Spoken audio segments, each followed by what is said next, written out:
there were some big calls to drop the likes of Junior Hoylett, Milan Borjan, Steven Vittoria et al., and include some youngsters. So let's hear what Mauro had to say about his thought process in this selection.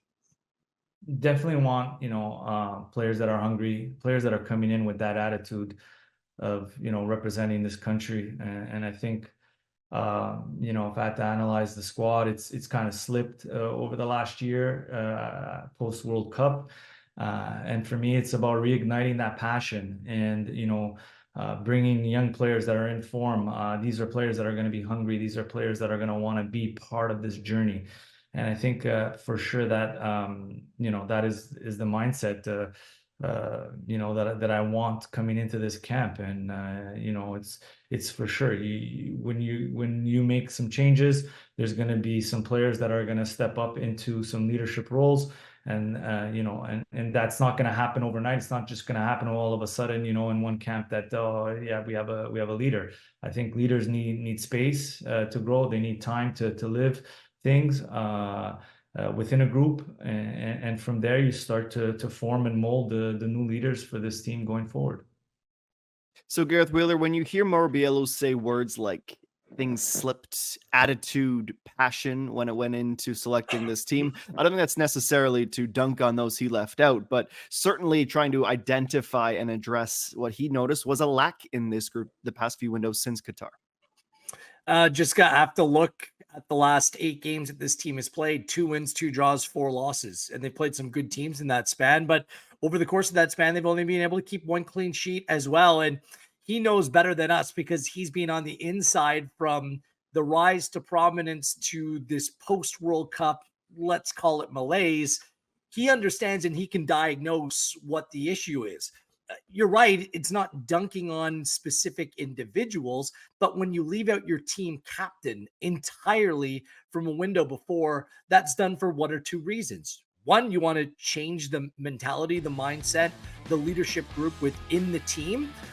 Or 2, that player simply wasn't in the plans to go on and start, and rather being a distraction, he's going to be left out entirely. And of course, we're speaking about Milan Borjan here. It just...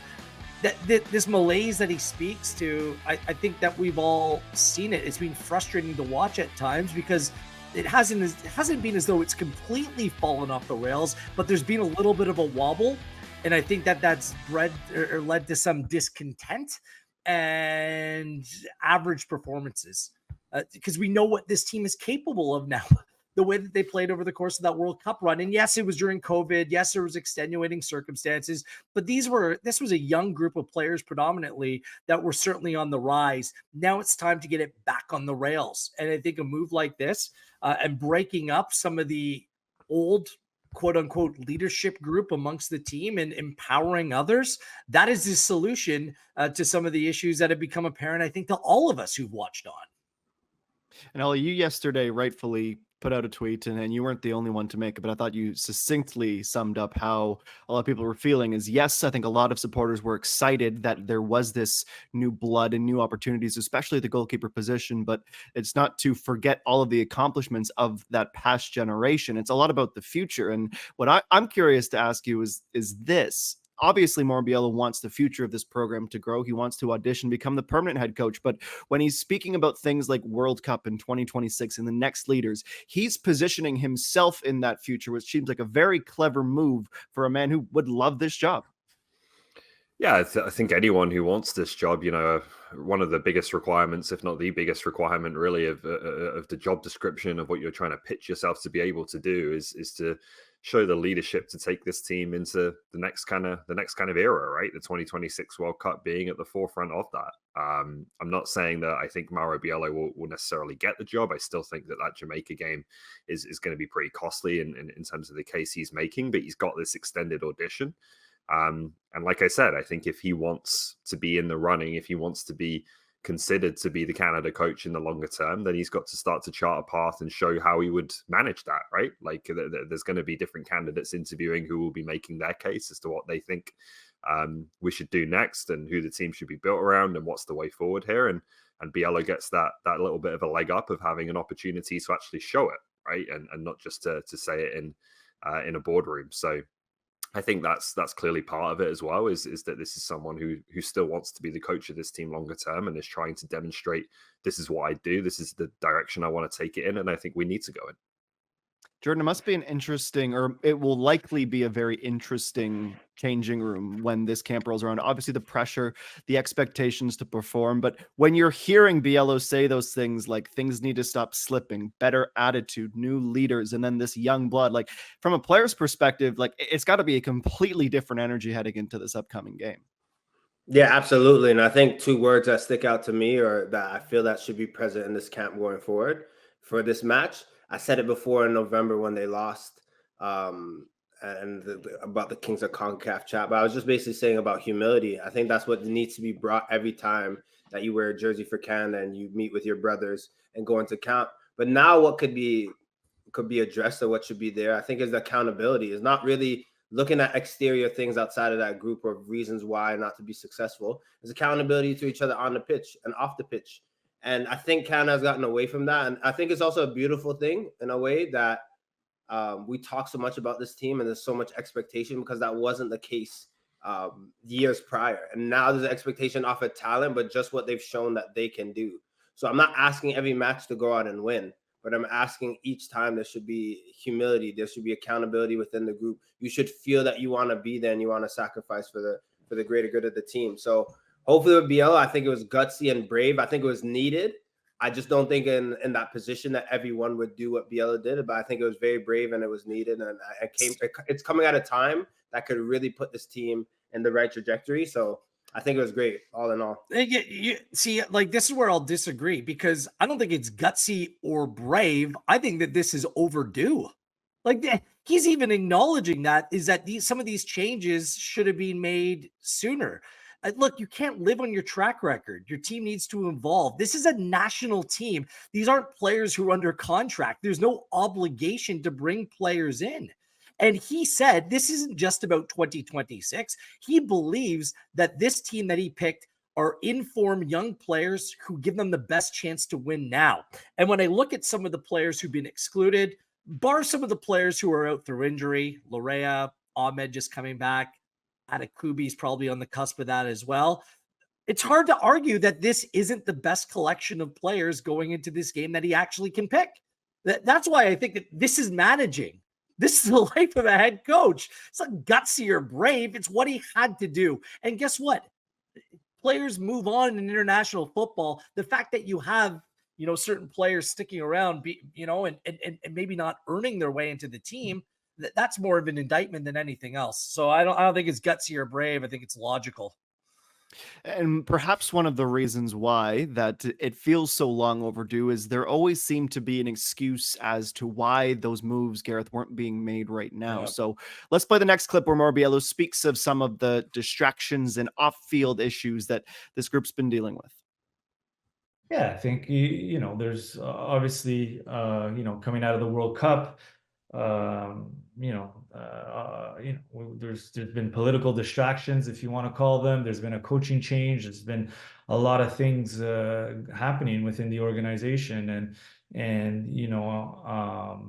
I think when these distractions start to multiply, things start to slip a little bit. And for me, it's bringing back that mindset and reframing it to what's ahead of us and some of the opportunities that we have ahead of us. And I think, when I talk about that, it's with all respect to everybody who was there in the past. But at the same time, moving forward, it's about, resetting and refocusing this group on what's in front of them. And for me, it's about helping them achieve that. So what sticks out to me again, and maybe I'm just trying to psychoanalyze this way too much, but when he specifically highlights a coaching change was really difficult for this team, is like, hey, maybe keep me around. Let's not have another one of those and keep everyone focused. But Ollie, your reaction, I don't think that's breaking news to anyone who's followed this team, these teams being the women's national team as well. But it just seems like he's trying to frame what's been going on. But at the same time, it doesn't seem like a lot of these distractions are going anywhere anytime soon. Well, if they're not going anywhere, then they at least need to be compartmentalized and dealt with in a more appropriate manner, because you can, I'm not making a comment on the legitimacy of, some of these arguments that we're having and the case that the players are making versus the federation. But put all that aside, like, you can't look at 2023 for both of our senior national teams and say that it was a success and say that the things off the pitch didn't have a major impact on what was happening on it. And ultimately we were left with disappointment. So they've got to find a way to deal with that. Again, I think that's part of the job description for a head coach, whether it's Biello or anyone else. They have to find a way to lead, to have authority over the team and to focus the team in those moments. And yeah, you come off a year like that and you look at what's ahead again this year and in the longer term, looking ahead to 2026, there's moments where you want to stabilize a group maybe, and you want to keep a tight-knit team together, and maybe you're not picking so much on club form because you want that chemistry and that unity that you're building over a period of time. And then there's moments to shake things up, and we're undoubtedly in the latter right now. It's time to challenge some of these young players, the young stars of this team, to really step up and lead this team and be the true faces of this team on and off the pitch, going into Copa America and a World Cup. And it's time to bring in some fresh faces as well who can add competition and really hopefully revitalize this group. Jordan, over to you. No one can tell me that the distractions or what has been going on, that you've just come to camp or come to play on the pitch, and that hasn't bled over, or that wasn't something that these players were carrying as well, the outside noise. I know from playing, granted, never got a cap. That's probably one of my biggest regrets. Hopefully my son can do it. But playing for your country, you're going out and you're going out. And I think that you just need to go out and focus on what you need to do. If you're playing midfield, you're playing midfield. I don't think you need to be focusing on other things. Again, all you said about the legitimacy, I'm not trying to get into that, but you could see it almost on players. And I want to get back to moments like this in the first half of the last match that they played, right? Where you could see everyone was on the same wave and everyone was playing for the badge. So I'm hoping this is happening moving forward.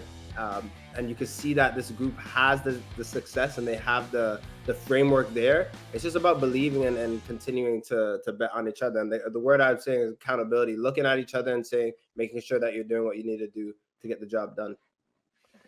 I still just don't buy that these quote unquote distractions should have held back this team from anything they're trying to accomplish. What haven't they received over the last few years that they haven't asked for other than a CBA? And a CBA is the business. That's off the field. I still subscribe to the theory, when you play for your country, you're not doing it for the money.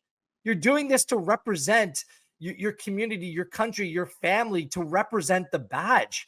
The money and stuff that comes along with, for most nations in the world, that doesn't matter. Are you being taken care of? Are you having coaching, the coaching, the staff that you require, the travel that you require, the setup that you require in order to go on to succeed? Like some of the things that we're talking about here, like development programs, how the federation's being run, like this is stuff that is beyond the breadth of a player that comes into camp for a week or two at a time. Like this isn't your everyday reality. And it's up to every player whether they want to come in, spend their time to represent their country as well. Some of this has been self-inflicted for me. Just ask yourself, what haven't they received? Like things that are legitimate distractions is whether your coach is in talks to go take a job with another federation when he is your manager. Like that is a distraction, because what's being preached and what's being taught, that provides instability amongst the team. Like other than that, maybe I'm way off here, and you guys can tell me if I am. But a lot of these distractions have been self-inflicted. Like pick your time.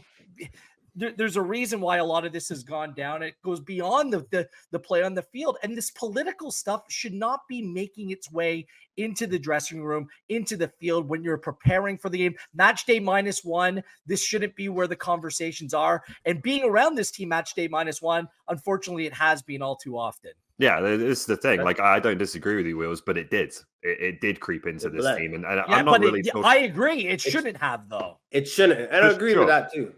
I'm not talking about kind of. I don't think there were many things that held this team back that were kind of out of their control. I think it was a mindset issue. I think too much thought was on the off-field stuff and not enough on the football.